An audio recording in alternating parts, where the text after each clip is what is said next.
morning or good afternoon. It's Nile Cruise on Nile TV, a new episode, and I'm Salma Fiki joining you for today. And we have lots of events that we have that we hope that you will enjoy. And there's been quite a few things going on this week, and we will start off with our weekly report.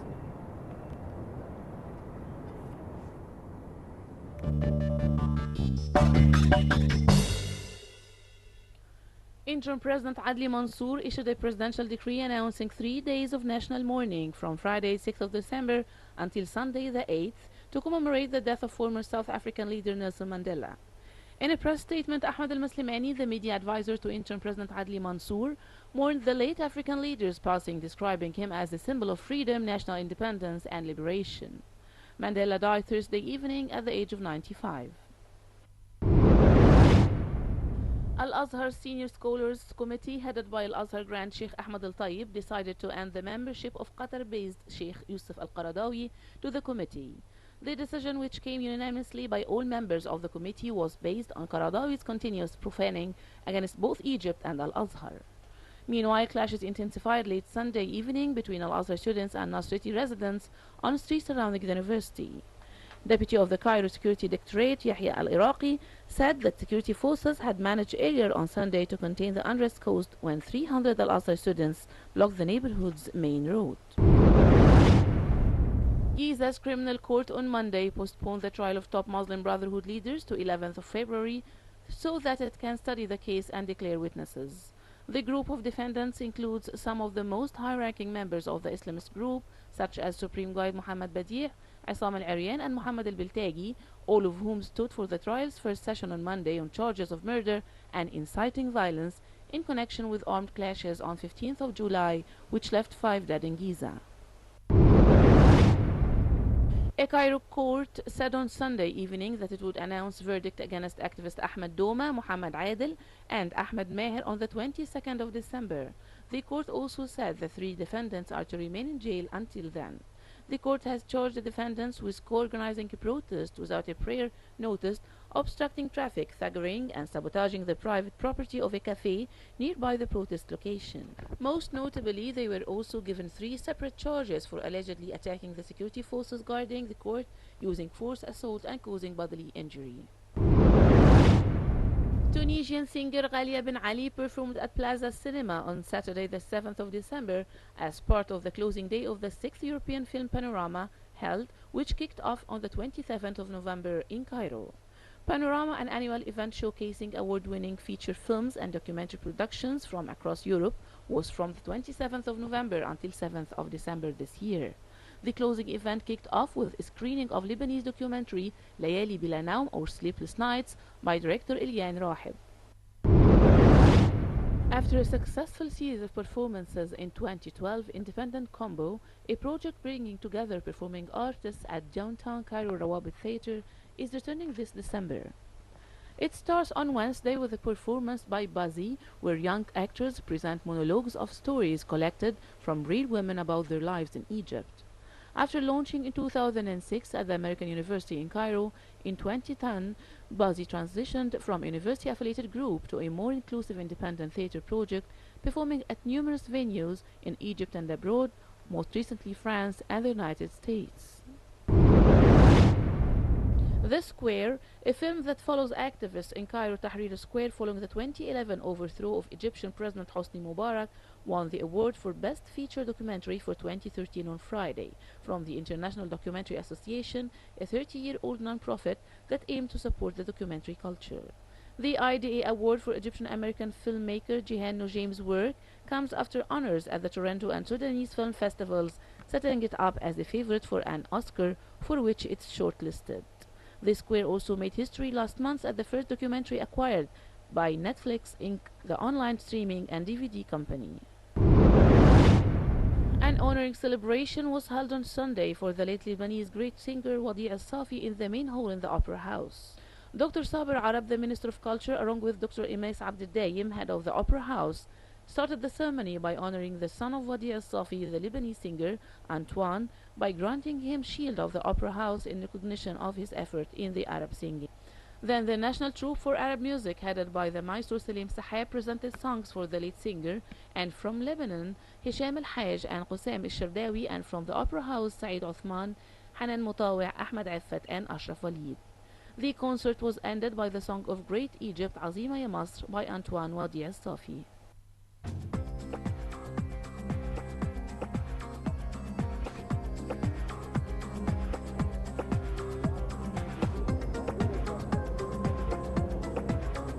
ممكن تاخد بقية مزيكا على الشغل عشان بعد كده يبقى في فراغ.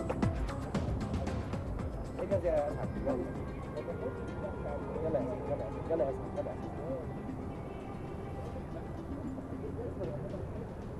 Well, welcome back and thanks for still joining us.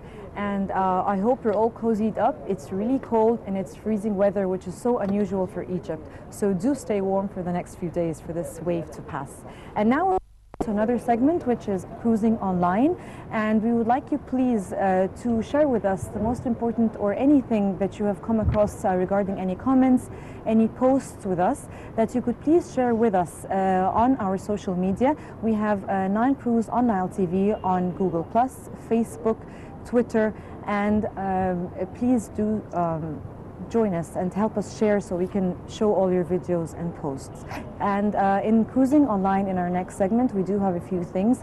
We have still talking about the Constitution, and please voting for the whether a yes or a no, but do join and do participate in the voting.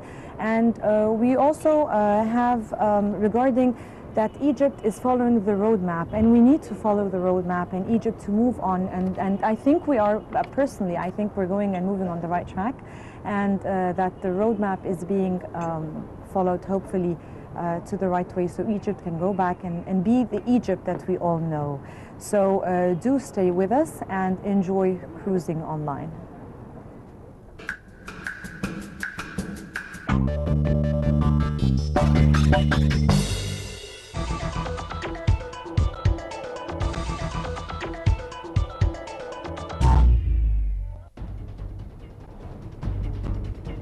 In this week's Cruise Online, we detect the most popular posts and tweets by Egyptian users. The issue of the upcoming constitution referendum is widely commented among Egyptian users on social networks.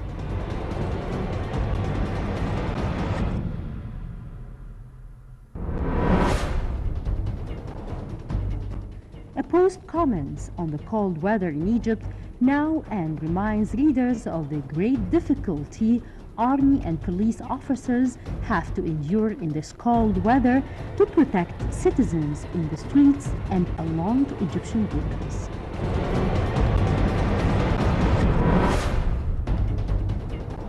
Sheikh Yusuf al-Qaradawi has been a controversial figure due to his stances to some current political issues in Egypt.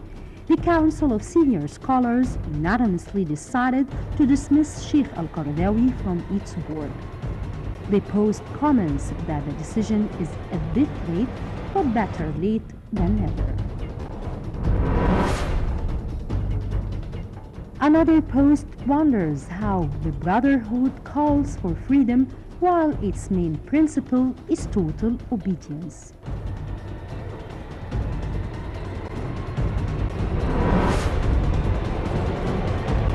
A post also gives good news to people who have been infected by virus C. The treatment takes 3 to 6 months and has a 100% success.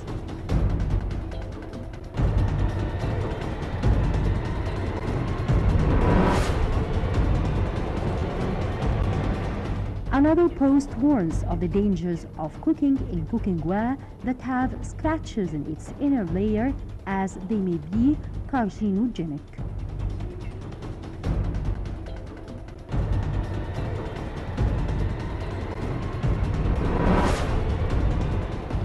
Moving to Twitter, we find that the Constitution referendum has been widely commented among Egyptian users on Twitter. Concerning the same issue, the House of Fatwa of Egypt says that voting yes or no to the referendum is something that every citizen has to judge for themselves. Another tweet hopefully expresses that Egypt will make its first step in the roadmap. The tweet says the constitution will be ratified with a large majority and no one will be able to stand in Egypt's way to progress.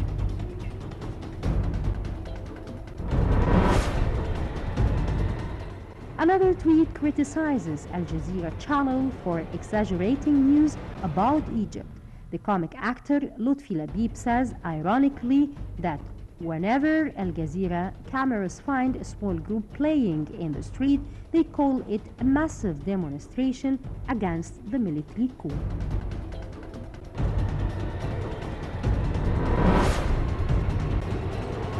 Ad-Dustur News tweets that the decision of the Ministry of Al-Awqaf, or the endowments, to put all mosques under its control is final. No to terrorists.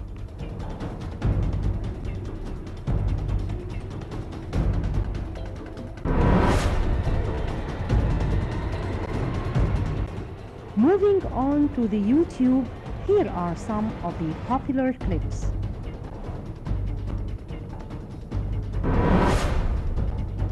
Amazing science stunts.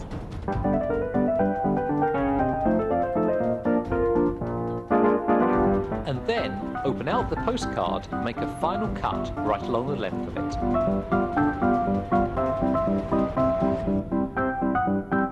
All being well, when you pull on the two ends, you'll have a very long loop which allows you to climb through a postcard.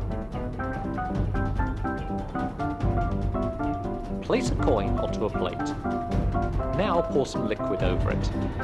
Now challenge your friends to pick up the coin without getting their fingers wet. The answer involves a glass of one of these. It's a piece of cork with 3 matches attached. Place the cork into the liquid and then light one of the matches. The moment it's lit, place the upturned glass over the matches.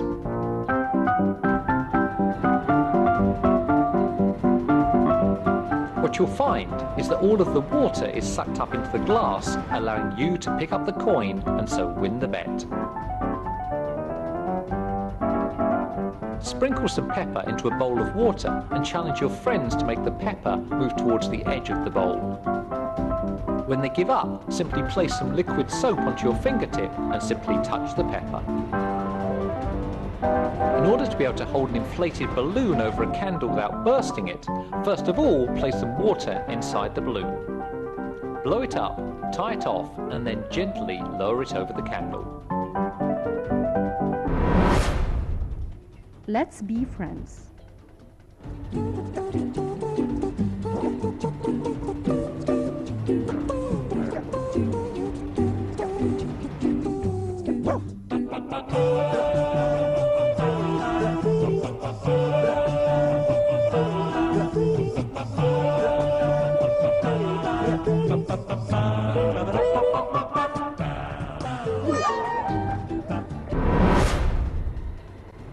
Parrot dancing Gangnam style.